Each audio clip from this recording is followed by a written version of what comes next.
नमस्कार दोस्तों। आज सुनिए सुभद्रा कुमारी चौहान की लिखी कहानी बछुए की बेटी। चौधरी और चौधरानी के लाड प्यार से तिन्नी को बड़ी ही स्वच्छंद और उन्मुक्त बना दिया था। वह बड़ी निडर और कौतूहल प्रिय थी। आधी रात पिछली पहर जब तिन्नी की इच्छा होती वह नदी के पार जाकर नाव खोलकर जल विहार करती और स्वच्छ लहरों पर खेलती हुई चंद्र किरणों की अटकेलियां देखती। यही कन्या चौधरी की सब कुछ थी, किंतु फिर भी आज जब तक चौधरी उनका विवाह न कर सके थे, क्योंकि कन्या के योग्य कोई वर चौधरी की ज्ञात में देखना पड़ता, इसलिए तिन्नी अभी तक कुंवारी ही थी। नदी के पार और उस पार से इस पार लाने तक का चौधरी ने ठेका ले रखा था। चौधरी की अनुपस्थिति में तिन्नी अपने पिता का काम बड़ी योग्यता से करती थी। आज इतनी जल्दी कहाँ जा रही हो तिन्नी? क्या तुम नहीं जानते? क्या? यही कि राजा साहब उस पार जाएंगे। कौन राजा साहब? तुम्हें यह भी नहीं मालूम? मैं आज ही तो आया हूँ। और अब कहाँ थे? अपने घर। तो जैसे मैं रात दिन घाट पर ही तो बनी रहती हूँ ना, इसलिए मुझे यह सब कुछ जानना चाहिए और तुम्हें कुछ भी नहीं। तुम वैसे ही तंग किया करते हो। जाओ, अब मैं तुमसे बात नहीं करती। तिन्नी को चिढ़ाकर उसकी क्रोधित मुद्रा को देखने में युवक को विशेष आनंद आता था, इसलिए वह प्राय इसी प्रकार के बेसिर पैर के प्रश्न करके उसे चिढ़ा दिया करता था। किंतु आज तो बड़ा बात जरा टेढ़ी हो गई थी। तिन्नी ने क्रोधावेश में यह प्रतिज्ञा कर ली थी कि अब वह युवक से बोलेगी ही नहीं, इसलिए मुंह फेर कर वह तेजी से घाट की ओर चल दी। युवक ने तिन्नी का रास्ता रोक लिया और बड़े विनम्र और नम्र भाव से बोला, तिन्नी, सच बता दे तिन्नी, मैं तेरा डांट चला दूंगा, तेरा आधा काम कर दूंगा। तिन्नी ने क्रोध मुख पर हंसी नाच गई। युवक उसके साथ डांट चलाएगा, उसे एक साथ ही मिल जाएगा। इस बात को सोचकर वह बड़ी प्रसन्न हुई। वह बोली, सच कहते हो? मेरे साथ तुम डांट चलाओगी? देखा, बाबू नहीं है, मैं अकेली हूँ। यदि तुम सचमुच मेरे साथ डांट चलाने को कहो तो मैं फिर बताती हूँ। सच तो यही है, क्या झूठ? मैं डांट जरूर चलाऊंगा, पर पहले मुझे बताना पड़ेगा, युवक ने कहा। इधर अपने पास ही कोई रियासत है ना, यहीं के राजा साहब नदी के उस पार शिकार खेलने के जाएंगे। महीना 15 दिन का काम है मनोहर। अब खूब अच्छा रहेगा, खूब पैसे भी मिलेंगे। मैं तुम्हें भी दिया करूंगी, पर इतना वादा करो कि जब तक बापू न लौट कर आवे तुम रोज मेरे साथ डांट चलाया करोगी। यह कौन सी बात है तिन्नी? यदि तू मान जा तो मैं तेरे साथ जीवन भर डांट चलाने को तैयार हूँ। तो जैसे मैंने कभी इनकार किया हो, नेकी और पूछ पूछ, तुम मेरी डांट चलाओ और मैं इनकार कर दूंगी। तिन्नी, तो तुम मुझसे ब्याह क्यों नहीं कर लेती? फिर हम दोनों जीवन भर साथ साथ डांट चलाएंगे। क्षण भर के लिए तिन्नी के चेहरे पर लज्जा की लाली दौड़ पड़ी, किंतु तुरंत ही वह संभल कर बोली, कहने के लिए तो कह गए मनोहर, किंतु आज मैं ब्याह के लिए तैयार हो जाऊं तो मैं खुशी के मारे पागल हो जाऊंगा। फिर उसके बाद फिर मैं तुम्हें रानी बनाकर अपने आप को दुनिया का बादशाह समझूं। अपने आप को बादशाह समझोगे क्यों मनोहर? और मैं बनूंगी रानी, पर मैं रानी बनने के लिए डांट तो न चलाऊंगी। अभी से कह देती हूँ। तब मैं ही क्यों डांट चलाने लगा? मैं राजा बनूंगा और तुम बनोगी मेरी रानी। फिर डांट चलाएंगे तुम्हारे और हमारे नौकर। अच्छा, यह बात है, कहकर तिन्नी खिलखिलाकर हंसने पड़ी और दोनों हंसते हुए घाट की तरफ चल दिए। एक बड़ी नाव पर राजा साहब और उनके पुत्र कृष्णदेव अपने कई मुहासिबों के साथ उस पर जाने के लिए बैठे। तिन्नी कई मछुओं और मनोहर के साथ डांट चलाने लगी। तिन्नी नाव भी खेती जाती थी और साथ ही मनोहर से हंस हंस कर बातें भी किया करती थी। वायु के झोंकों के साथ उड़ते हुए उसके काले घुंघराले बाल उसकी सुंदर मुखाकृति को और भी मोहक बना रहे थे। कृष्णदेव उसके मुंह की ओर की स्थिरता के साथ देखे जा रहे थे। उस ओर तिन्नी का ध्यान ही न था, किंतु राजा साहब से पुत्र की मानसिक अवस्था छिपी न रही। युवा काल में उनके जीवन में कई बार ऐसे मौके आ चुके थे। अब कृष्णदेव राय प्रतिदिन ही जल विहार के लिए नौका पर आ जाते और डांट चलाने का काम बहुधा तिन्नी ही किया करती।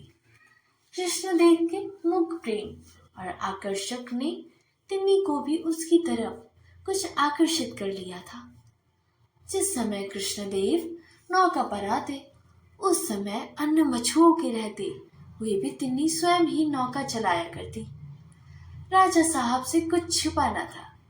कुमार रोज जल विहार के लिए जाते थे और तिन्नी ही नाव चलाया करती।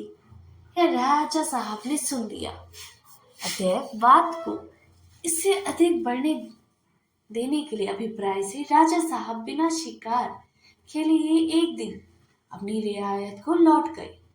जाने को पिता के साथ कृष्णदेव भी गए, किंतु उनके हृदय मछुए की झोपड़ी में तिन्नी के पास छूट गया था। रियायत पहुंचकर कृष्णदेव सदा उदास और ना जाने किन विचारों में निमग्न रहा करते। शायद उन्हें रह रहकर मनोहर के भाग्य पर ईर्ष्या होती थी। वह सोचते, मनोहर किस प्रकार तिन्नी के साथ बैठकर नाव चलाया करता है। तिन्नी कैसे घुल मिलकर हंसती हुई उससे बातें किया करती है।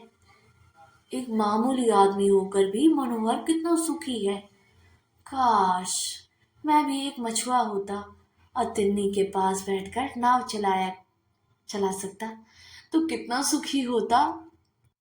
किंतु किसी ने भी ना कहते। हाँ, अब उन्हें आखिर से रुचि न थी। शतरंज के वे बेहद अच्छे खिलाड़ी थे, किंतु अब मोहरों की ओर उनसे आंख उठाकर देखा भी ना जाता। अध्ययन से भी उन्हें बड़ा प्रेम था। उनकी लाइब्रेरी में विद्वान लेखकों की अच्छी से अच्छी पुस्तकें थी, किंतु उन पर अब इंचों धूल जमी हुई थी। यार दोस्तों आते, घंटों छेड़छाड़ करते, किंतु कृष्णदेव में तिल भर का भी परिवर्तन न होता। उनके अंतर्गत में कितना भयंकर तूफान उठ रहा था वह किसे मालूम था। कृष्णदेव अपनी वेदना चुपचाप पी रहे थे, किंतु उनकी आंतरिक पीड़ा को भी उनकी शारीरिक अवस्था बतला रही थी। उनका श्वास दिनों दिन गिरता जा रहा था। पिता से पुत्र की बीमारी छिपी न थी, वे सब जानते थे, किंतु वे चाहते यह थे कि बात किसी प्रकार दबी की तभी रह जाए, उन्हें बीच में ना पड़ना पड़े।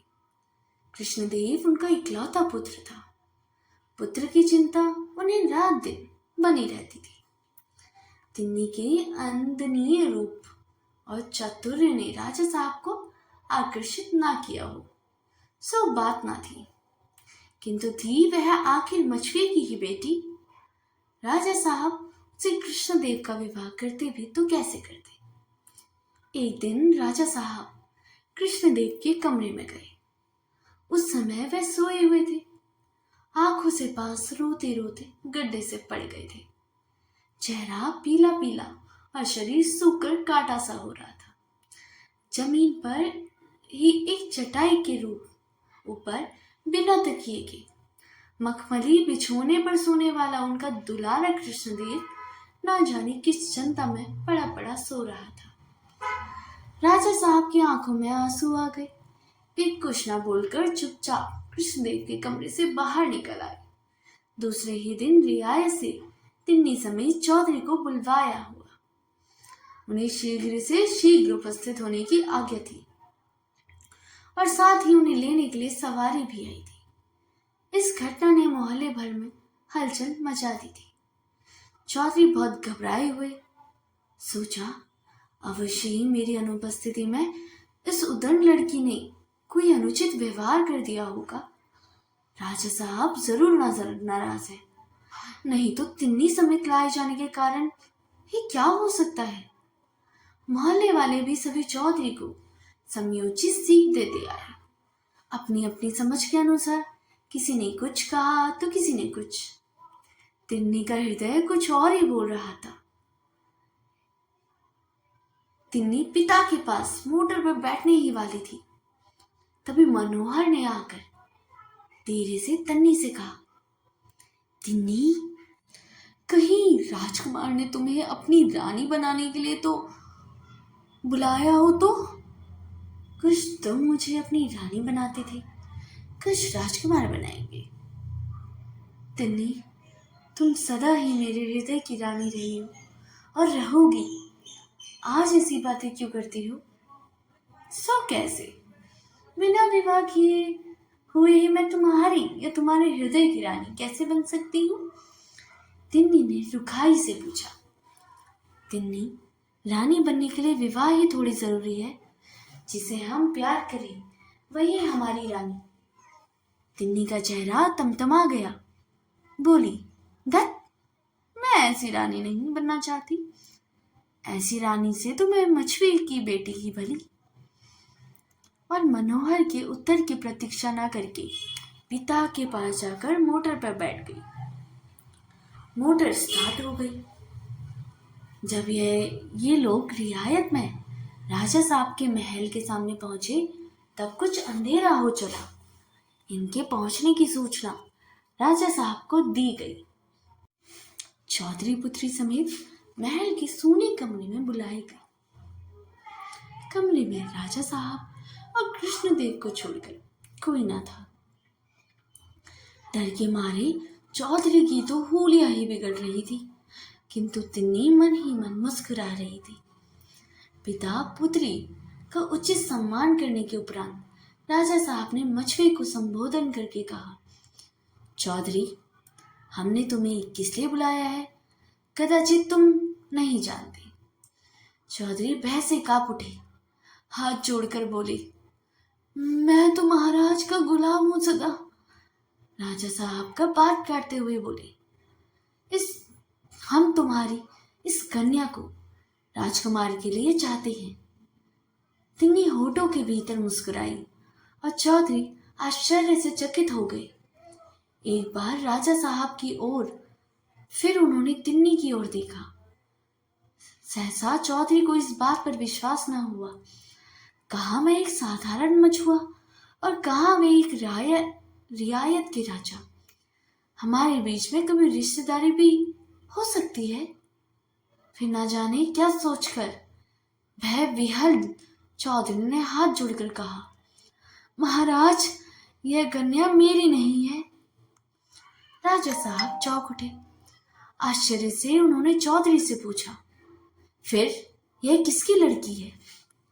हाथ जोड़े ही जोड़े चौधरी बोले, महाराज, 15 साल पहले की बात है। नदी में बहुत बाढ़ आई थी। उस बाढ़ में मेरे बुढ़ापे की लकड़ी यह कन्या मुझे मिली। यह एक घाट पर बहती हुई आई थी और इसके गले में एक छोटी सी सोने की ताबीज थी। ताबीज का नाम सुनते ही राजा साहब को ताबीज देखने की उत्सुकता हुई। उनके मस्तिष्क में किसी ताबीज की धुंधली स्मृति छा गई। पिता के आदेश से तिन्नी गले से ताबीज निकालने के लिए ताबीज के धागे की गांठ खोलने लगी। मछुए ने फिर कहना शुरू किया, महाराज, इस ताबीज का भी बड़ा विचित्र किस्सा है। एक बार ताबीज का धागा टूट गया।